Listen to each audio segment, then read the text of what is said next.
પ્રકરણ 16 જાત્રા ફળી. ભૂપત વડોદરિયા. ભૂપતભાઈ છોટાલાલ વડોદરિયાનો જન્મ ધ્રાંગધ્રામાં થયો હતો. તેઓ લેખક અને પત્રકાર તરીકે જાણીતા છે. પ્રેમ અને પૂજા તેમની નવલકથા છે, તો કસુંબીનો રંગ અને જીવન જીવવાનું બળ તેમના વાર્તા સંગ્રહ છે. ઘરે બાહિરે તેમનો નિબંધ સંગ્રહ છે. ભૂપત વડોદરિયા ગુજરાતી સાહિત્યમાં જાણીતા લેખક અને પત્રકાર છે. તેમણે જીવનની નાની ઘટનાઓમાંથી મોટી વાતો લખી છે. જાત્રા ફળી તેમનું સ્પર્શક લઘુ નિબંધ છે, જેમાં એક નોકરીવાળાનો પોતાના પરિવાર, શારીરિક તકલીફ અને સંજોગોને લઈને આંતરિક સંઘર્ષ દર્શાવવામાં આવ્યો છે. આ લેખમાં માનવતા, કરુણા અને ત્યાગની ભાવનાઓને અત્યંત સરળ શૈલીમાં રજૂ કરવામાં આવી છે. 8 કલાકનું ગધા વેંતરું કરીને હું સાંજે ઘેર જવા નીકળતો, ત્યારે અંગ થાકેલા લાગતા, પણ એ થાક રસ્તાની ધૂળ જેવો હતો. મોં અને હાથ પગ ધોવાની સાથે જેમ એ ધૂળ ચાલી જાય તેમ જમીને ઊભો થતો, ત્યારે પેલો થાક પણ ચાલ્યો ગયેલો જણાતો. હું ઝાઝું ભણ્યો નહોતો. 6 અંગ્રેજી સુધીનો જ મારો અભ્યાસ હતો, પણ મારો પગાર 100 રૂપિયા હતો. હું એક શેઠની નોકરી કરતો હતો. શેઠ 100 રૂપિયા વસૂલ કરતા હતા, પણ આજે 100 રૂપિયાએ ક્યાંથી? આ 100 રૂપિયામાં મારે અમારા 3 જીવનું પોષણ કરવાનું હતું: હું, માતા અને પત્ની. પત્નીનો સ્વભાવ થોડોક ઉગ્ર ખરો, પણ શિયાળામાં અગ્નિ જેવો હૂંફાળવો બની રહે છે. તેમ પત્ની મારી નાની મોટી આપત્તિમાં એવી જ મધુર અને સાંત્વનદાયી બની રહેતી. જો કે જીવન સંગ્રામ મારે એકલે હાથે લડવાનો ચારેય વખત આવ્યો નહોતો. સાચું કહું તો 100 રૂપિયા રડી લાવીને હું માના હાથમાં મૂકી દેતો અને મા જ ઘર ચલાવતી. આજની દુનિયામાં 100 રૂપિયાની આવક કોઈ મોટી વસ્તુ નથી, પણ માતા તો એને બાદશાહી પગાર ગણતી. જો કે એમાં ઢીલા થઈ જતા મારા મનમાં એ રીતે હિંમત પૂરવાની જ એની નેમ વર્તાઈ આવતી. આમ અમે સુખી હતા. અમારી નાનકડી દુનિયામાં સુખ અને દુઃખ હતા, પણ માતા પોતાના મનથી ક્યારેય દુઃખનો સ્વીકાર ન કરતી. કહેતી, દુઃખ કેવું? દુનિયામાં મોટું દુઃખ રોટલાનું, બાકી તો મનના બધા ચાડા. અમને પેટ પૂરતું ભોજન મળતું, અને એ માતાને મન મોટામાં મોટું સુખ હતું. 13 રૂપિયાના ભાડાવાળા એક ઓરડામાં અમારું ઘર હતું. ઘર બહુ સગવડવાળું નહોતું, પણ તેની નાની મોટી અગવડો અને ખામીઓને અમે અમારા ભાગ્યની ખોડ ખાપણોની પેઠે જ નિભાવી લેવાનું શીખી ગયા હતા, અને તેનો વસવસો ચારેય ન કરતા. આમ અમારો સંસાર સુખરૂપ ચાલ્યો જતો હતો. ત્યાં ઓચિંતો મારા શરીરે મને દગો દીધો. જાન સાથે અલેણું ઉખડ્યું હોય એમ લાગ્યું. હવે મને સાંજે જે થાક લાગતો એ જાણે સહેલાઈથી ખંખેરી શકાતો નહીં. સાંજે હું ઢગલો થઈ જતો. શરીર ગારા જેવું થઈ જતું. આંખો બળતી, માથું ભારે ભારે લાગતું, અને ઘેર આવીને ખાવાની ઈચ્છા ન રહેતી. મોંમાં મોળિય આવ્યા કરતી. શરીરમાં થયેલા આ ફેરફાર માંથી કેમ અછા ન રહે? બેટા, દિયે દિયે તારું શરીર પીળું હળદર થતું જાય છે.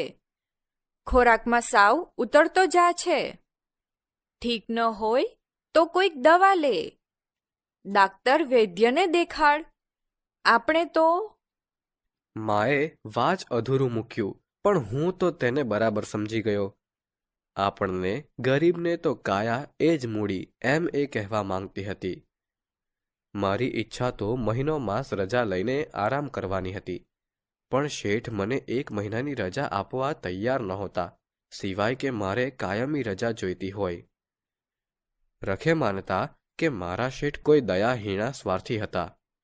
એમનો બિચારાનો પણ વાંક નહોતો. એમનો ધંધોએ ઘસાઈ ગયો હતો, અને બને ત્યાં લગી કોઈ જૂના માણસને છૂટો ન કરવો એવી એમની ઈચ્છા રહેતી. એટલે ધંધામાં ઝાઝો રસકસ રહ્યો નહોતો, તોય મને અને મારા જેવા બીજા 2-3 માણસને એ નિભાવતા. અંધારું થઈ ગયું હતું. આમ તો થાકીને લોથ થઈ ગયો હતો, પણ સૌથી વધુ દયા તો અત્યારે મારા પગની આવતી હતી. એમને મને ઘર ભેગું કર્યા વિના છૂટકો છે? રસ્તામાં થયું કે ડાક્ટર પાસે જતો આવું. આમને આમ ઝાઝું તાણવાથી તૂટી જવાશે. પણ શરીર બિચારું આરામ ઝંખતું હતું. ભૂખ લાગતી નહોતી, કશું ખાધા વિના, અને બહુ તો એક પ્યાલો ચા પીને સૂઈ જવાની ઈચ્છા હતી. પણ મારી રાહ જોઈને ભૂખ્યા બેઠેલા મા અને પત્નીનો વિચાર કરતાં જ એમ થતું કે કેમ ખાવું નથી. એમ પૂછશે તો શું કહીશ? શરીરમાં ઠીક નથી એમ કહીશ. એમનીએ કે એવું એમને લાગશે તો બિચારા એ નહીં ખાઈ શકે. એમનીએ ભૂખ મરી જશે અને જીવ બાળશે. જૂઠું જ બોલીશ. કહીશ કે પેલો પાનાચંદ મળી ગયો હતો. પાનાચંદને તો તમે જાણો છો ને? એનો કાઠિયાવાડી આગ્રહ તમે ક્યાં નથી જાણતા. ભૂખ નથી લાગતી એમ કહેતા કંઈકને એણે પોતાના કાઠિયાવાડી આતિથ્યનો પરચો બતાવી ડઝન રોટલી દાબી જતા કરી દીધા હતા. હા, એ પાનાચંદ પરાણે ઘેર લઈ ગયો અને જમવા પણ બેસાડી દીધો. ઘણી હા ના કરી પણ એ તે માને. કહ્યું કે બિચારા બા મારી રાહ જોઈને બેઠા હશે, પણ ન જ સમજ્યો. ઘેર જઈને આ જૂઠનો આશ્રય લઈને મેં ખાવાનું ટાળ્યું. મા અને પત્નીએ ખાઈ લીધું. મારો થાક છુપાવવા હું મથી રહ્યો હતો. માતાની આંખો મારું નિરીક્ષણ કરવામાં ન રોકાય એ માટે મેં વાતચીત ઉપાડી. છે કોઈનો કાગળ? હા, કાકીમાનો છે. ગુરુવારે કાકીમા અહીં આવે છે. કાકીમાં એટલે મારા બાપના કાકી. એ મારા વતનના ગામમાં રહેતા હતા. 5,000ની વસ્તીવાળા મારા વતનમાં એ જૂના પુરાણા બાપ દાદાના નાનકડા ઘરમાં જીવતા હતા. કાકા નહોતા. દાયકા પહેલા એ ગુજરી ગયા હતા. કાકી માને કશું સંતાન નહોતું. એમની ઉંમર હશે 50ની આસપાસ. મારા વતનના એ નાનકડા ગામમાં જ એમની દુનિયા સમાઈ જતી હતી. અત્યારે એ અહીં શા માટે આવતા હશે? મેં માને પૂછ્યું. અમસ્થા કે ખાસ કાંઈ? એમને જાત્રાએ નીકળવું છે.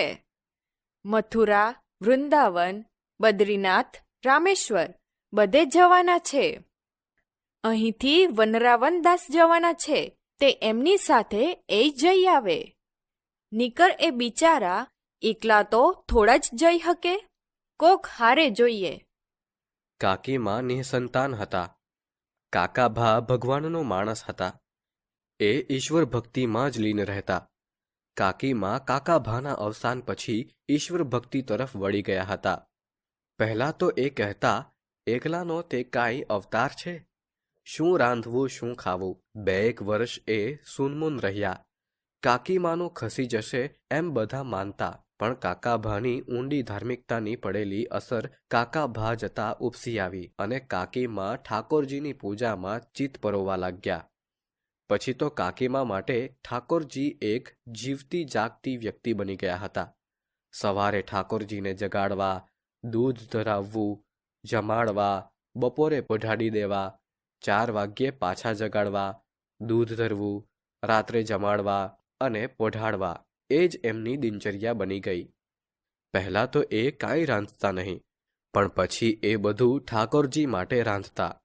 ઠાકોરજી કોઈ જીવતી વ્યક્તિ હોય, ખાવા પીવા સંબંધી એમને પણ ભાવા અભાવા હોય તેમ ઠાકોરજીને જાણે પૂછી પૂછીને એ શાક કરતા, દાળ ઓરતા અને બધું બનાવતા. પતિ સેવાનું રૂપાંતર પ્રભુ સેવામાં થઈ ગયું. ધાર્મિક વૃત્તિના કાકાભાનું સ્થાન કાકીમાના જીવતરમાં ઠાકોરજીએ લઈ લીધું અને એ જ એમનું સર્વસ્વ બની ગયા. કાકીમાના દિયર નાના કાકાભા એમને માસિક ખાધા ખર્ચ 30 રૂપિયા આપતા. એમાંથી થોડું ઘણું વધારીને કાકીમા પુણ્યદાન કરતા. એમની પાસે 501 રૂપિયા રોકડા હશે. તે એમની જાત્રા કરવાની છેલ્લી ઈચ્છા પૂરી કરવા માંગતા હતા. માને મેં પૂછ્યું, કાકીમા અહીંથી જાત્રાએ જવા ક્યારે નીકળશે? ગુરુવારે અહીં આવશે ને રવિવારે રવાના થશે. હે બચ્ચું, હવે ડાક્ટર પાસે તારે ક્યારે જવું છે? કે આમને આમ માથે મારી મૂકવું છે? શરીર એકવાર હાથથી જાય પછી કાબુમાં આવતા બહુ વાર લાગે છે. હું કંઈ બોલ્યો નહીં, પણ આવતીકાલે ડાક્ટરની પાસે જઈ આવવું જ એવો નિર્ણય મેં કર્યો. બીજે દિવસે હું ડૉક્ટર વસાવડા પાસે ગયો. ડૉક્ટર વસાવડા સાથે મારે આંખની ઓળખાણ હતી. 2-3 વાર હું શેઠને ઘેર એમને લઈ જવા માટે મળ્યો હતો. ડૉક્ટર વસાવડાનો સ્વભાવ પણ કંઈક સારો. હું એમની પાસે ગયો. મને એ ઓળખી ગયા. કાં, તમે તો એનેમિક લાગો છો. હા સાહેબ, એ માટે જ આવ્યો છું. ડૉક્ટર વસાવડાએ મારું શરીર તપાસ્યું. એ ગંભીર થઈ ગયા. એમના મોં પરના ભાવો અને મૌન જોઈને મને ફાડ પડી. મારી સાથે ચાલો તો. ડૉક્ટર વસાવડા મને સરકારી દવાખાને લઈ ગયા. મારી છાતીનો એક્સરે લીધો. ફરી વાર સાંજે આવજો એમ કહીને છૂટા પડ્યા. સાંજે જ્યારે હું ગયો ત્યારે તેમણે મને કહ્યું, તમારા પિતા છે? ના, ગુજરી ગયા છે. મોટા ભાઈ કે બીજું કોઈ વડીલ? સાહેબ, મોટો કે નાનો એકે ભાઈ નથી, કોઈ વડીલ પણ નથી. જે કહેવું હોય તે મને કહી દો, હરકત નથી. ડાક્ટરની પૂછપરછનો મર્મ હું થોડો ઘણો સમજી ગયો હતો. મારી હિંમત જોઈને એમણે કહ્યું, જમણા ફેફસા પર ક્ષયની સારી એવી અસર છે. 3 મહિનાની રજા લઈને દવા શરૂ કરી દો. સ્ટ્રેપ્ટોમાઇસિન 30 જેટલા લેવા પડશે. બીજી દવા ઉતારી આપું છું અને સંપૂર્ણ આરામ લો. સારો ખોરાક, સારા હવા પાણી અને આરામ, આ 3 વસ્તુ અગત્યની છે. મારી આંખોમાં જળજળિયા આવી ગયા. મને વધુ આઘાત તો એ વિચારે થયો કે માતાને આ વાતથી શું થશે? પત્નીને કેવું લાગશે? પહેલાં તો ડાક્ટરનું નિદાન માતા અને પત્નીને ન જણાવવાનો મેં વિચાર કર્યો, પણ પછી લાગ્યું કે એ વાત છુપાવવી સહેલી નથી. માતા બધું સમજી ગયા વિના ન જ રહે. માતાને મેં જ્યારે બને તેટલા હળવા સ્વરૂપે આ વાત કરી ત્યારે એમના મોં પર મૂંગો અરેકારો આલેખાઈ ગયો. એમની આંખો આંસુથી છલોછલ ભરાઈ ગઈ. પત્ની આંસુ લૂછતી હતી એ મેં જોયું. બા, જો તમે આમ હિંમત હારી જશો તો પછી મારું શું? આ રોગ હવે કાંઈ અસાધ્ય નથી. ડાક્ટરે કહ્યું કે 3 મહિનામાં તો તમે છો તેના કરતાં અડધો મણ વજનમાં વધી જશો. ના ના, એમ હિંમત કેમ હારી જવાય? પણ આ તો દીકરા જેવો દેહ. ડાક્ટર કહે એ દવા લઈ આવ. પૈસા તો કાળા ચોરના લઈ આવશું. બા એમ બોલ્યા તો ખરા, અને મેં કહ્યું કે હા હા, પૈસા તો ગમે ત્યાંથી.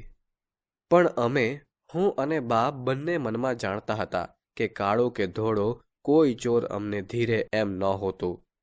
અને ઘરમાં બીજું હતું શું, સિવાય કે પત્નીના હાથ પર 2 પાતળી સોનાની બંગડીઓ, નાકમાં ચૂંક અને કાનમાં બુટ્ટિયા. સૌભાગ્યના એ ચિહ્નો વિનાની પત્નીની કલ્પના અસહ્ય હતી. ક્યારેક ધોવા માટે એ સોનાની બંગડી કાઢતી કે નાકની ચૂંક અને કાનના બુટિયા ઉતારતી, ત્યારે તેના અડવા હાથ અને નાક કાન જોઈને મને કંઈકનું કંઈક થઈ જતું. પણ આ 3 વસ્તુ એના અંગ પરથી ઉતારી લઉં તોય શું? એની કિંમત કેટલી આવવાની? વધુમાં વધુ 150 રૂપિયા. અને આટલી રકમ મારી દવા સારવાર માટે પૂરતી નહોતી એ સ્પષ્ટ હતું. શેઠ પાસે જવાનો મેં વિચાર રાખ્યો હતો. માતાને આશ્વાસન મળે એ માટે મને શેઠની મદદમાં કે મદદ કરવાની શક્તિમાં ઝાઝો ભરોસો પડતો નહોતો. તે છતાં મેં કહ્યું, બા, એમ તો શેઠ 500-700માંથી નહીં જાય. આ વાક્યે માતા અને પત્નીને કેટલી બધી તૈયારી આપી દીધી તે જોઈ શક્યો. શેઠને હું પૈસાનું તો ન કહી શક્યો, પણ મારા રોગની વાત કરી. શેઠે મને મહિનાની રજા અને 57 રૂપિયા રોકડા આપ્યા. ગુરુવારે કાકીમાં આવ્યા. મને બિછાનામાં જોઈને એમને નવાઈ લાગી. માએ જ્યારે મારા રોગની વાત એમને કરી ત્યારે એમની આંખો ભીની થઈ અને સાદ રુદનભર્યો બની ગયો. એમની વાત્સલ્યભરી આંખો અને શ્રદ્ધાભરી નજર હું જોઈ રહ્યો. એક વડા બાધાના કાકીમાં મૂર્તિમંત પવિત્રતા અને ધાર્મિકતા જેવા લાગતા હતા. ઠાકોરજી સુવાણ કરી દેશે. તમારા જેવા ગલડા બૂઢાના પુણ્ય પરતાપે. કાકીમાં, શરીર તો સારું છે ને? ભૈલા, મને તો પાણાય નથી પડતા, પણ તને આ ક્યાં થયું? કાકીમાં, એ તો શરીર હોય તે હાલ્યા કરે. રૂઢી રીતે જાત્રા કરજો અને અમારા વતી દર્શન કરજો. કાકીમાં કાંઈ બોલ્યા નહીં. શુક્રવારે વનરાવન દાસ આવ્યા. એ 45 વર્ષના કાકાભાના જૂના સંબંધી હતા. મોટી મોટી મૂછોવાળા અને ભરાવદાર શરીરના વનરાવન દાસની ધાર્મિકતા પણ એમને જોતા જ જણાઈ આવે એવી હતી. ત્યારે ભાભી, જાત્રાની મેં બધી તૈયારી કરી લીધી છે. બધું ભેળું લઈ લીધું છે. કો, તમારે કાંઈ બીજું લેવાનું છે? બામની શીશી અને બીજી થોડીક દવાઈ લઈ લઈશ. કાકીમાં આવ્યા ત્યારે તો યાત્રાએ જવાના ખૂબ ઉત્સાહમાં હતા.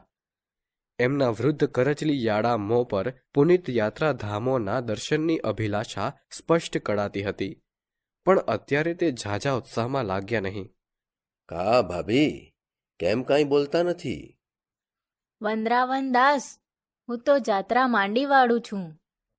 વનરાવન દાસ અને અમે સૌ નવાઈ પામ્યા. શું કહો છો ભાભી? બધું તૈયાર થઈ ગયું છે ત્યારે હવે? હાલો ને ભાભી, આવો લાભ કેમ જતો કરો છો? આ તો જીવતરનો લાહવો છે. પૈસાનું તો કાંઈ નથી ને? ના ના, 500 રૂપિયા તો મારી પાસે છે, અને એનાથી વધુ ન જોઈએ. અરે 500માં તો ભયો. પણ વનરાવન દાસ, હું તો જાત્રા માંડી વાળું છું.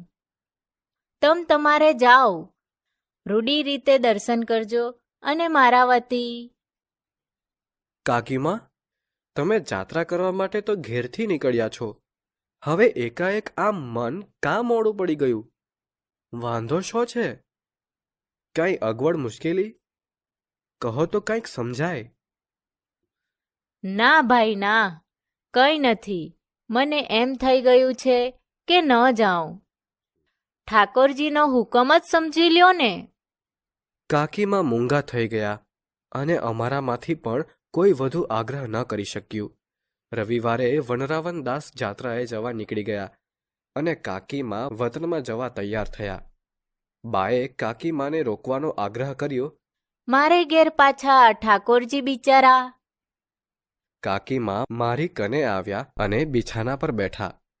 એક જૂની કોથળીનું મોં ખોલીને એમાંથી એમણે રૂપિયાની નોટો કાઢીને મને કહ્યું.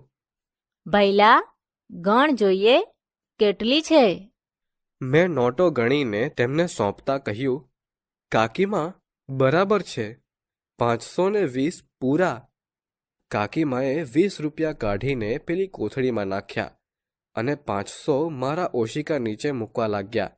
આ શું કરો છો કાકીમાં? બોલીશ નહીં? ડાક્ટરે ના નથી કહી? લે હા વહુ બાપા, મારી તો જાત્રા ફળી. મને ટેશને પોગાડ. પોતાનો જર્જરિત ટ્રંક માથે ચડાવીને કાકીમાં ચાલતા થયા. ત્યારે કાકીમાં એટલું બોલાત તો મારો કંઠ રૂંધાઈ ગયો. જાત્રા ફળીમાં એક સામાન્ય નોકરીવાળા યુવકની વાત છે, જે 100 રૂપિયા પગારમાં પોતાની માતા અને પત્ની સાથે નાનું પણ સંતોષભર્યું જીવન જીવે છે. શારીરિક તકલીફો વધતા તે ક્ષય રોગથી પીડાય છે અને ઘરના સંજોગો વચ્ચે પોતાની બીમારી છુપાવીને પરિવારના સુખ માટે ઝઝૂમે છે. માતા અને પત્નીનો સ્નેહભાવ અને ત્યાગ તેમજ કાકીમાનું ધાર્મિક જીવન અને શ્રદ્ધા આ લઘુ નિબંધને વધુ હૃદયસ્પર્શી બનાવે છે. લેખક એ બતાવે છે કે નિરાશા વચ્ચે પણ માનવી આત્મવિશ્વાસ અને પ્રેમના સહારે પોતાના માટે આશા જાળવી શકે છે.